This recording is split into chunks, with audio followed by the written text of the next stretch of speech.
Bonjour à toutes, bonjour à tous et merci de votre fidélité. C'est avec une immense joie que nous vous retrouvons sur le plateau de Sagesse Bouddhiste pour une émission que nous avons souhaité consacrer à ce à quoi nous aspirons tous, le bonheur. Car dans une époque vécue comme instable et en crise, la recherche du bonheur se trouve plus que jamais au cœur de nos existences. Sa quête peut durer toute une vie et cette question divise les philosophes depuis l'Antiquité.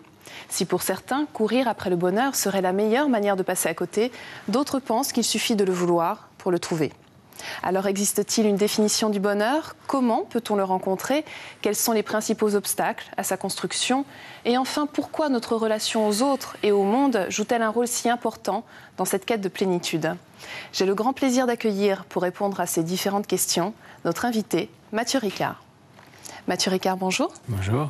Et merci beaucoup d'être avec nous aujourd'hui. Ça nous fait très plaisir de vous recevoir ici sur le plateau de Sagesse Bouddhiste. Alors, vous vivez dans l'Himalaya depuis 1972, je crois. Vous avez côtoyé un certain nombre de grands maîtres tibétains, comme Gyö Rinpoche, Dilgo Khyentse Rinpoche, qui était également votre maître. Vous êtes moine depuis une trentaine d'années. Et vous dirigez aujourd'hui différentes actions humanitaires sous l'égide de l'association Karuna, donc au Népal, en Inde, au Tibet. Et vous avez publié, entre autres, Plaidoyer pour le bonheur aux éditions du Nil. Merci encore une fois d'être avec nous aujourd'hui. Alors Mathieu Ricard, pour commencer cette émission, si l'on devait tenter de définir ce qu'est le bonheur, qu'est-ce que l'on pourrait dire ? Bien, en tout cas pour le bouddhisme, mais je pense aussi, si on y réfléchit pour tout être humain, le bonheur est une manière d'être. Souvent, on peut s'imaginer que le bonheur serait une succession ininterrompue de sensations plaisantes. Ça ressemble plus à une recette pour l'épuisement qu'une manière d'atteindre un bonheur authentique. Parce que le plaisir est très vulnérable aux conditions extérieures, au temps, au changement. Par nature, il devient neutre et puis souvent, parfois, l'opposé du plaisir. Tandis qu'une manière d'être, le plus on en fait l'expérience, le plus elle s'approfondit, se stabilise. Et par manière d'être, j'entends un ensemble de qualités humaines.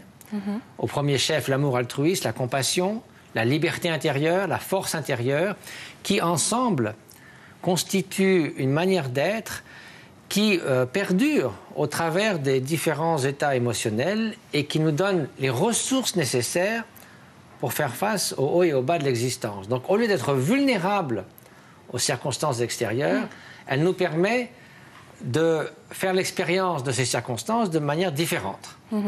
Alors, Sosente, le Dalai Lama définit aussi le bonheur comme le but même de l'existence. Vous êtes d'accord avec cela? Je ne suis pas le seul. Aristote disait que le bonheur est le but de tous les buts, que toute autre chose était accomplie en vue du bonheur, mais que le bonheur ou la satisfaction profonde, le sentiment de plénitude, ce que les Grecs appelaient eudémonia, le sentiment d'accomplissement, c'était un but en soi.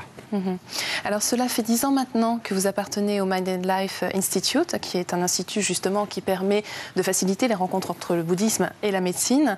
De nombreuses études ont été faites justement sur le bonheur. Alors est-ce que ces études ont permis de définir si le bonheur était finalement un état avec lequel on est, enfin, est-ce qu'il est prédéfini selon les êtres humains ?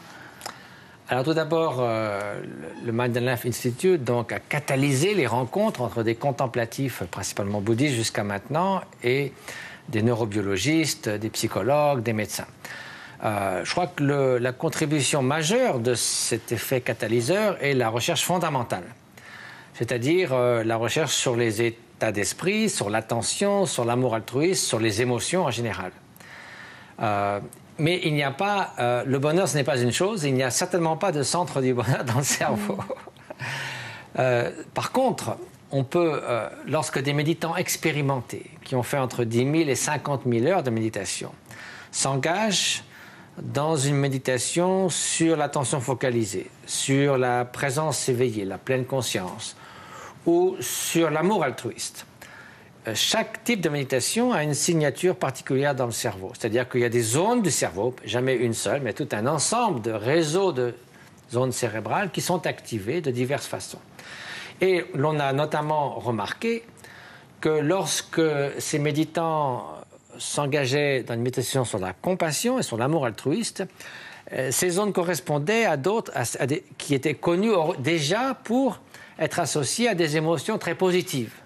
C'est-à-dire une sensation de bien-être, d'ouverture à l'autre, de joie de vivre, Donc ça contribue forcément à cette manière d'être. Donc il n'y a pas de centre du bonheur, on ne mesure pas le bonheur en neurosciences, mais on peut comparer des états mentaux qui contribuent à cet épanouissement et d'autres, par exemple, qui vont au contraire favoriser la dépression, la rumination, le fait qu'on pense moi du matin au soir et qu'on est déchiré par l'espoir et la crainte et que donc on a surtout des affects négatifs déplaisants. Donc en fait, on ne peut pas dire qu'il y ait de prédisposition au départ, être optimiste ou pessimiste. Hein. Ah, ça c'est une autre chose. Étudier les corrélations entre la méditation et le cerveau, il y a aussi tout un aspect. Est-ce que nous avons une ligne de base, voilà. Bien sûr, qui est différente d'une personne à l'autre, bien sûr, mais cela est dû à quoi? Il y a un apport génétique, mais il a été extrêmement, je dirais, exagéré, à savoir que finalement les gènes, c'est une sorte de plan d'action. Mais ils peuvent être ensuite exprimés ou ne pas être exprimés. Et de nombreuses études ont montré, par exemple, que des animaux, des rats dans l'occurrence, qui étaient sélectionnés pour être extrêmement stressés, extrêmement peureux. Mais que si on les mettait... Donc tous ces rats ont un génome identique qui prédispose à la peur.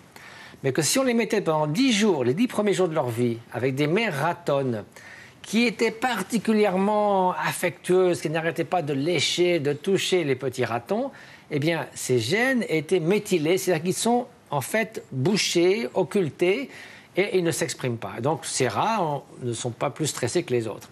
Donc d'une part cela, l'épigénétique, c'est-à-dire ce qu'il advient des gènes que nous avons, et aussi, et encore plus, et c'est là où l'entraînement de l'esprit et la méditation entrent en ligne de compte, l'entraînement de l'esprit agit sur la neuroplasticité. Qu'est-ce que ça veut dire? Ça veut dire la faculté que le cerveau a de changer, et ce à tout âge, à la suite d'un entraînement ou d'être exposé à une nouvelle situation. Alors, c'est souvent une situation extérieure. Un gymnaste s'entraîne à faire des mouvements de gymnastique ou un pianiste à jouer du piano.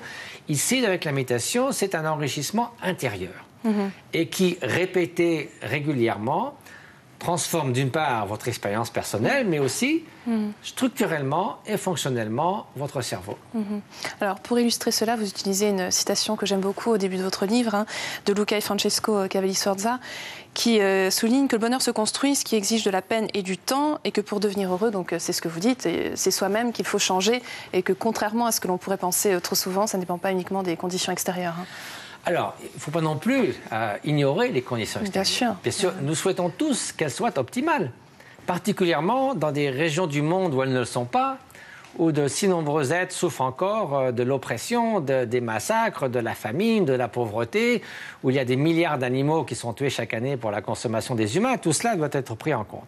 Ceci dit, d'une part, notre contrôle des circonstances extérieures est limité. Il est temporaire. Il est souvent illusoire.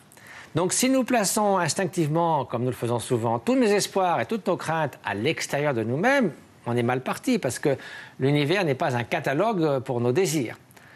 D'autre part, on sait tous que l'on peut être misérable dans un petit paradis et garder sa joie de vivre, même face à des circonstances adverses. Donc, en fait, notre manière d'être peut éclipser ces circonstances extérieures, même si elles sont importantes. Et donc, négliger les conditions intérieures de notre plénitude, notre épanouissement, c'est en fait négliger ce qui va peu à peu, précisément, en cultivant ces qualités, construire notre bonheur. Donc là, malheureusement, on se prive de tout un potentiel extraordinaire qu'on sous-estime et qu'on néglige. Alors justement, pour cultiver ces qualités, vous dites qu'il faut éliminer les toxines mentales. Alors, quelles sont les toxines mentales? Enfin, du moins, quelles sont les pires? Alors, la deuxième étape, c'est de dire, bon, si nous voulons agir sur ces conditions intérieures, il faut déjà faire une sorte de distinction. Quelles vont être les conditions intérieures qui vont miner notre bonheur et quelles celles qui vont le favoriser ou le nourrir? Alors, il est clair que l'amour altruiste, une sorte de liberté intérieure, force d'âme, ça va contribuer à ce bien-être en tant que façon d'être. Et on sait aussi, je crois, sans ambiguïté, que la haine est incompatible avec se sentir bien plus profond de soi-même. Il en est de même de l'obsession, de l'arrogance, de l'ego, de la jalousie et de l'attachement forcené à soi-même, ce sentiment exacerbé de l'importance de soi, moi, du matin au soir. C'est une recette pour être misérable et rendre misérable ce qui vous entoure. Donc, une fois qu'on a bien compris, ce n'est pas des jugements moraux, le bien à l'opposé du mal. Simplement, quelle est la conséquence de ces états mentaux en termes de bien-être et de mal-être? Une fois, c'est purement empirique, purement pragmatique.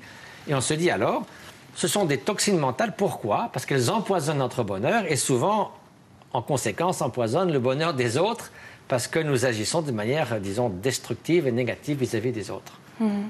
Alors justement, vous dites que le bien le plus précieux, selon vous, dans cette quête du bonheur, c'est le temps. Pourquoi, plus précisément?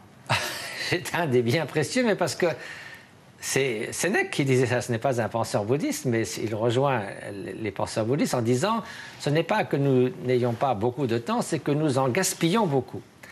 Et donc, dans le bouddhisme, le fait d'avoir constamment présent à l'esprit l'impermanence, mais aussi la mort, ce n'est pas pour se mortifier avec des pensées noires, c'est simplement pour donner toute sa valeur à chaque instant qui passe et de ne pas le dilapider. On donne cet exemple comme de la poudre d'or qui serait dans nos mains et qui coule entre nos doigts à peine de façon imperceptible, de sorte qu'à un moment, pouf, il ne reste plus rien. C'est-à-dire que nous sommes arrivés à la fin de la vie dans l'espace d'un geste et on s'aperçoit qu'on n'a pas su extraire la quintessence de l'existence qui est précisément de progresser vers cette liberté intérieure, se transformer soi-même pour mieux se mettre au service des autres. Alors, vous avez évoqué tout à l'heure la pratique spirituelle, qui est très, très importante. Est-ce que vous auriez quelques conseils plus concrets à donner aux gens qui nous écoutent aujourd'hui, justement, pour essayer au jour le jour d'entretenir ou du moins d'approcher ce bonheur? C'est simplement une question de consacrer le temps nécessaire pour cela. Si vous voulez, on ne s'attend pas à maîtriser un art, un sport, simplement en le souhaitant, en y consacrant quelques minutes par jour. Tout le monde sait que pour apprendre à lire et à écrire, il faut passer du temps. Pour apprendre à jouer d'un instrument de musique, il faut passer du temps. Et avec une certaine méthode, une certaine persévérance, une certaine discipline, tout le monde accepte cela comme quelque chose de tout à fait entendu. Alors, par quel mystère est-ce qu'il n'en irait pas de même de l'attention, de la présence de la pleine conscience, de l'amour altruiste? Nous avons ce potentiel, mais peut-être est-ce 5% du potentiel que nous sommes capables d'actualiser, de faire s'épanouir.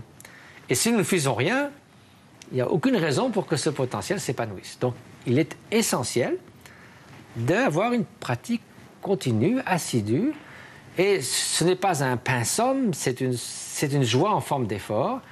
Ce n'est pas que nous devons attendre, c'est pas tout ou rien, c'est-à-dire qu'on ne doit pas attendre le bout du chemin pour jouir des avantages. Chaque étape en elle-même apporte un enrichissement, une meilleure qualité d'être, une meilleure manière de se relier au monde et aux autres. Bien sûr. Et donc, c'est comme on va de montagne, de vallée en vallée. À chaque col, on découvre une vallée toujours plus belle que la précédente. Très bien. Mais écoutez, on va se quitter sur ces très belles paroles. Je vous remercie beaucoup, Mathieu Ricard. Merci. Pour terminer, voici quelques ouvrages que vous pouvez vous procurer. Je vous rappelle tout d'abord le livre écrit par notre invité Mathieu Ricard et sur lequel nous nous sommes basés pour préparer cette émission, Plaidoyer pour le bonheur, publié aux éditions du Nil.